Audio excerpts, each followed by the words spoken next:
Hello, welcome all to the video on microprogrammed CPU organization. Okay, so this microprogrammed CPU organization means a CPU that uses the microprogrammed control. So we have already studied the microprogram control and also what is a microprogram sequencer. So a CPU, that is a central processing unit that uses the microprogram control, is called a microprogrammed CPU. Okay. We know that a digital computer consists of mainly three parts. ഇതൊക്കെയാണ് CPU, memory unit and input-output devices. So here also our CPU computer consists of CPU, memory unit and input-output devices. And also we know that the CPU, the central processing unit, it is divided into two sections. Which are they? Processing section and control section. We all know that. What is the processing section? This processing section is used for constructing the processing part. Processing part എന്ന് വെച്ചാൽ ഉദ്ദേശിക്കുന്നത് എന്താണ്? ALU, അതായത് arithmetic and logic section, അതുപോലെ തന്നെ shifter, status register, ഇങ്ങനെയുള്ള parts എല്ലാം ഏത് സെക്ഷനിലായിരിക്കും? പ്രോസസ്സിംഗ് സെക്ഷനിലായിരിക്കും. That is a processing section consist of the arithmetic and logic unit, then shifter, that is shift unit, then status register. All these parts will be in the processing section. So we have already studied the design of the processing section in module 5. The next section is the control section. What is the control section? Control section controls all the parts of the computer. That is, the control section tells the processing section what operation to perform. അതായത് ഇപ്പം if the processing section wants to perform the operation addition of two numbers, that is R2 is equal to R1 plus R2, then the control section has to produce the required control words or the control signals to do that, to perform that operation. So control section will produce a control variables, and a group of control variables is called a control word. Okay, and a group of control words is called a microprogram. So this microprogram is stored in a memory, and that memory is called a microprogrammed memory. That is control memory. It is also called a control memory എന്ന് പറയും. Micro പ്രോഗ്രാംസിന് store ചെയ്യുന്ന മെമ്മറിയാണ് control memory. അപ്പോൾ ഇവിടെ നമ്മൾ control സെക്ഷനായിട്ട് use ചെയ്യുന്നത് micro programme കൺട്രോളാണ്. ഇത്ര ഓക്കെയാണോ? So here we use a microprogram sequencer for constituting the microcontrol for the CPU. Okay. Now this microprogram computer means it is a computer CPU that uses a microprogram sequencer. We have already studied the design of this microprogram sequencer. So here in this microprogrammed computer we will use the microprogram sequencer as a control unit. Control part ആയിട്ട് control section ആയിട്ട് use ചെയ്യുന്നതാണ്. Okay, the microprogram computer consists of these different parts. നമ്മൾ ഓരോ പാർട്ടായിട്ട് പറയുകയാണ്. First part എന്ന് പറയുന്നത് memory unit.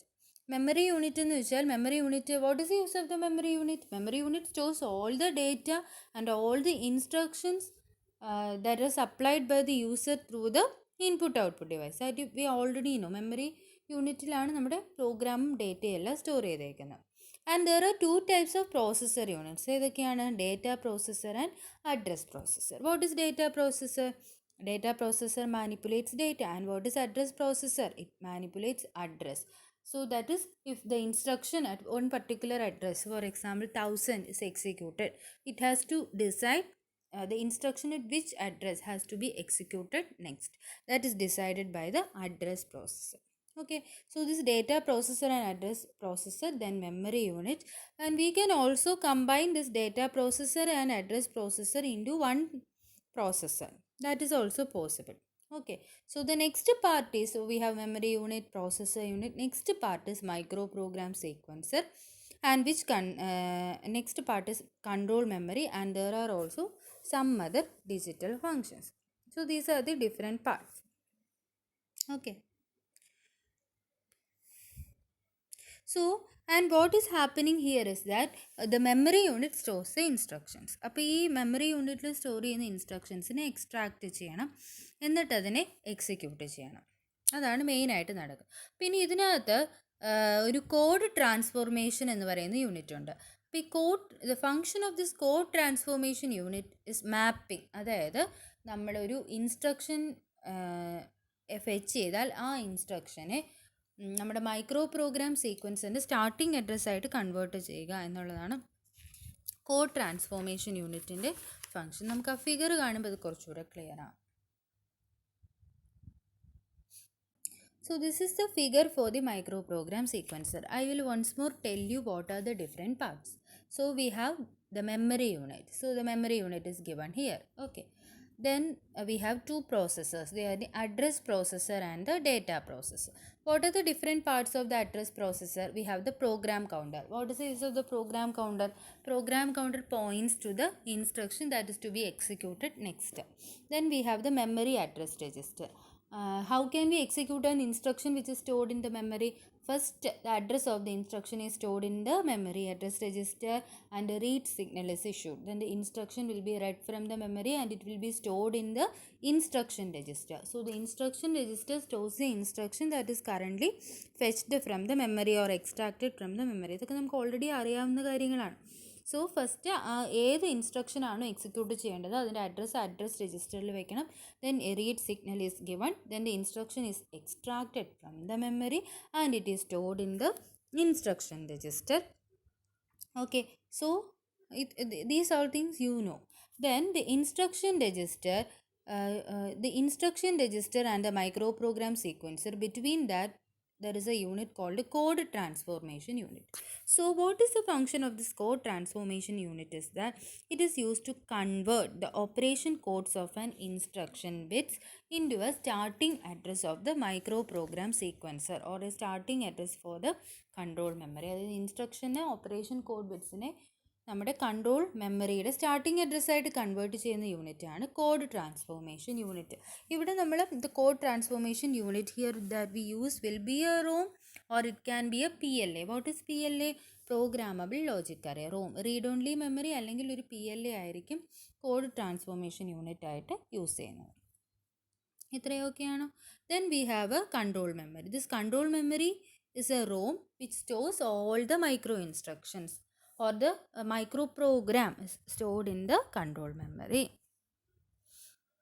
Okay, അപ്പം ഈ കൺട്രോൾ മെമ്മറിയിൽ നിന്ന് അതായത് ഈ മൈക്രോ പ്രോഗ്രാം സീക്വൻസറിൻ്റെ ഫംഗ്ഷനാണ് ഈ കൺട്രോൾ മെമ്മറിയിലേക്കുള്ള അഡ്രസ്സിനെ ജനറേറ്റ് ചെയ്യുന്നത്. അതായത് which instruction in the control memory has to be executed, the address of that instruction is generated by the micro program sequencer. So the output of the micro program sequencer is the control output and that is given to the control memory. നമ്മൾ നേരത്തെ micro program sequencer പഠിച്ചിട്ടുണ്ട്. അപ്പോൾ അതിൻ്റെ ഔട്ട്പുട്ടാണ് control മെമ്മറിയിൽ കൊടുക്കുന്നത്. Output എന്ന് പറയുന്നത് എന്താണ്? ഏത് വേർഡാണോ എക്സിക്യൂട്ട് ചെയ്യേണ്ടത് ആ വേർഡിൻ്റെ അഡ്രസ്സാണ് നമ്മൾ കൊടുക്കുന്നത്. And this address, the address generated in the code transformation mapping function, it is applied to the external address of the sequencer. ഇവിടെ കണ്ടു നമ്മൾ കോഡ് ട്രാൻസ്ഫോർമേഷൻ യൂണിറ്റ് അല്ലെങ്കിൽ PLA ഒരു അഡ്രസ്സ് ജനറേറ്റ് ചെയ്യുമെന്ന് പറഞ്ഞു. അതായത് ഇൻസ്ട്രക്ഷൻ ബിറ്റ്സിൻ്റെ ഇൻസ്ട്രക്ഷൻ രജിസ്റ്ററിനെ ഒരു മാപ്പിംഗ് ഉപയോഗിച്ച് ഒരു അഡ്രസ്സായിട്ട് കൺവേർട്ട് ചെയ്യും. ആ അഡ്രസ്സ് അപ്ലൈ ചെയ്യുന്നത് നമ്മുടെ മൈക്രോ പ്രോഗ്രാം സീക്വൻസറിൻ്റെ എക്സ്റ്റേണൽ അഡ്രസ്സ് എന്ന് പറയുന്ന ആ ഒരു പിന്നിലാണ് അപ്ലൈ ചെയ്യുന്നത്. We have already studied the CXA in the design of the micro program sequence. Okay, അപ്പോൾ ഇത്രയാണ് നമ്മൾ മൈക്രോ പ്രോഗ്രാം സീക്വൻസർ പഠിച്ചപ്പോൾ ഒരു എക്സ്റ്റേണൽ അഡ്രസ്സിനെ കുറിച്ച് പറഞ്ഞായിരുന്നു. അതാണ് EEXA എന്ന് പറയുന്നത്. ഇനി നമ്മുടെ മൈക്രോ പ്രോഗ്രാം കൺട്രോളിൻ്റെ പോർഷനാണ് ഇത്രയും പോർഷൻ. മൈക്രോ പ്രോഗ്രാം കൺട്രോളിൻ്റെ പോർഷനാണ്. So this micro program control consists of the micro program sequencer, then the control memory, and it also consists of a pipeline register. These are the different parts of the micro program control. Okay, so we have already studied this micro program sequencer and also this control memory. And what is new to us is this pipeline register. The pipeline register, it is not a compulsory part. It is not always necessary.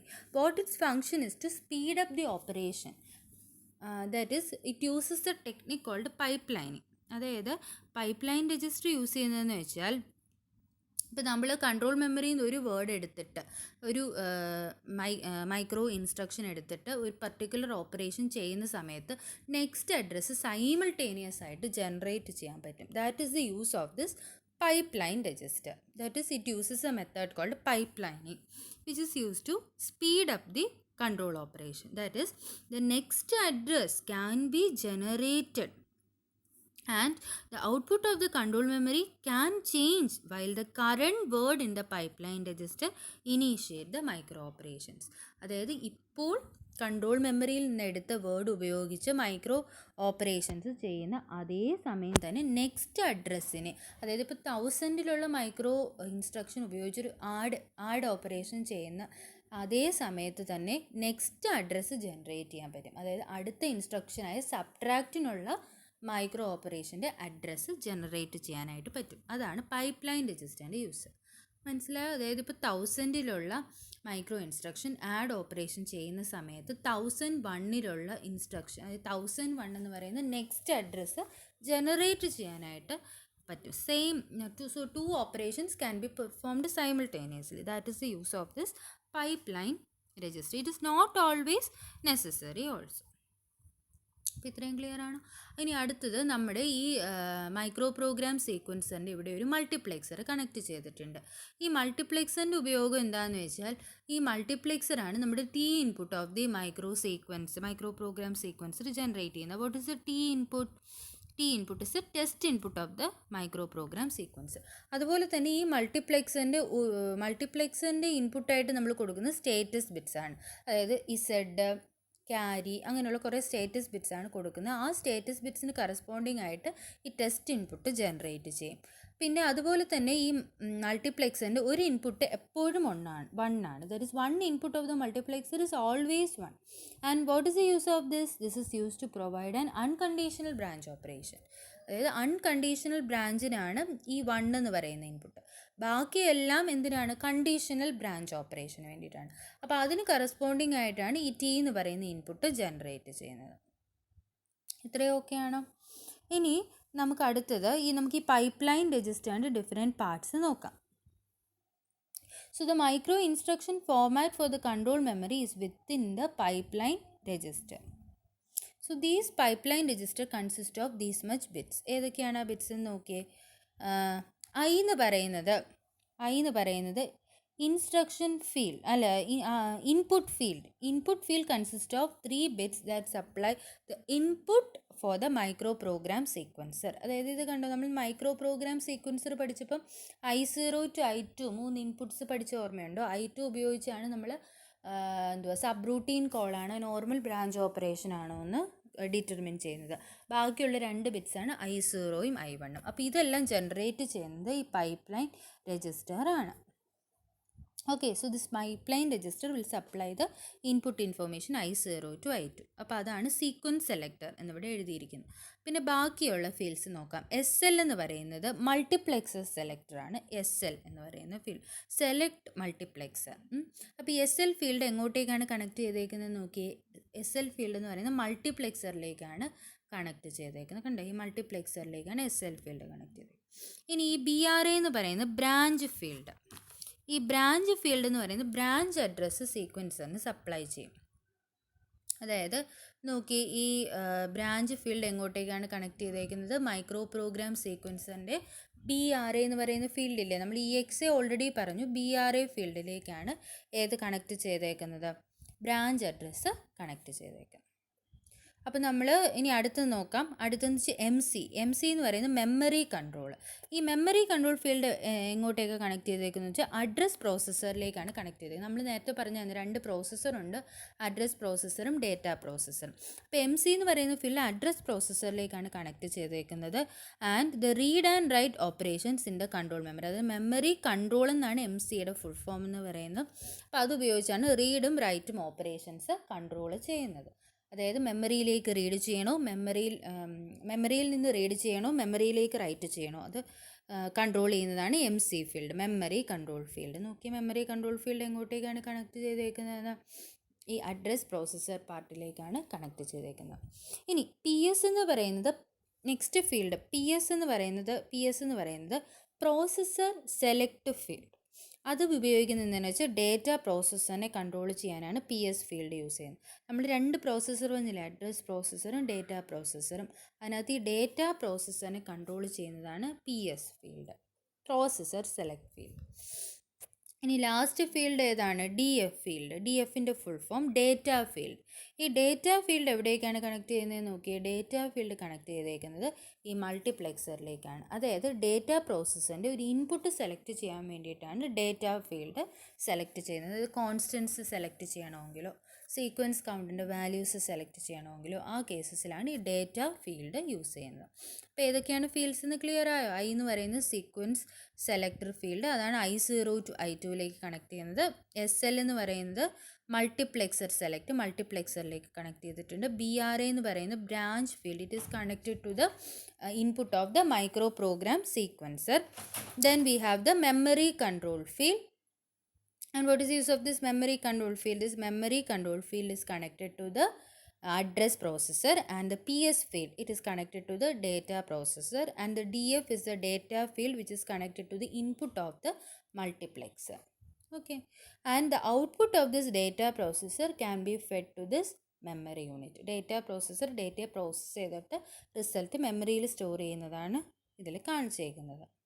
So the output of the data processor can be connected to the memory unit. Okay, so these clear ആണോ? അതുപോലെ ഇവിടെ കണ്ടോ read or right address എന്നൊക്കെ കൊടുത്തേക്കുന്നത്, അതായത് ഈ address processor generate ചെയ്യുന്ന address memory യൂണിറ്റിലേക്കാണ് connect ചെയ്തേക്കുന്നത്. ഇനി ഇതിനകത്ത് റീഡ് ഓർ റൈറ്റ് എന്ന് പറയുന്ന പാർട്ടുണ്ട്. ഇത് എവിടെ നിന്നാണ് ജനറേറ്റ് ചെയ്യുന്നത്? ഈ മെമ്മറി കൺട്രോൾ, അതായത് MCയിൽ നിന്ന് ജനറേറ്റ് ചെയ്യുന്നതാണ് ഈ റീഡ് ഓർ റൈറ്റിലേക്കും കൊടുത്തേക്കുന്നത്. അതുപോലെ തന്നെ ഈ അഡ്രസ് പ്രോസസ്സറിലേക്കും കണക്ട് ചെയ്തേക്കുന്നത്. നോക്കി, MCയിൽ നിന്ന് ജനറേറ്റ് ചെയ്യുന്ന ഫീൽഡാണ് എങ്ങോട്ടേക്ക് കണക്ട് ചെയ്യുന്നത്? Memory control. അതുപയോഗിച്ചാണ് നമ്മുടെ ഇൻസ്ട്രക്ഷൻ രജിസ്റ്ററിനെ അതുപോലെ തന്നെ മെമ്മറി യൂണിറ്റിലേക്ക് റീഡ് ഓർ റൈറ്റ് പെർഫോം ചെയ്യാനും കണക്ട് ചെയ്തേക്കുന്നത്. Okay, so these are the different parts of the micro program CPU organisation. ഇതൊരു 5 or 6 മാർക്കിന് ചോദിക്കാൻ ചാൻസ് ഉള്ള ക്വസ്റ്റ്യനാണ്, തിയറി ക്വസ്റ്റ്യനാണ്, വളരെ ഈസിയാണ്. നമ്മൾ ഓൾറെഡി മൈക്രോ പ്രോഗ്രാം സീക്വൻസർ പഠിച്ചിട്ടുണ്ട്. അപ്പോൾ അതിനകത്തുള്ള ഇൻപുട്ട് ഫീൽഡ്സാണ് ഇവിടെ ഉപയോഗിച്ചേക്കുന്നത്.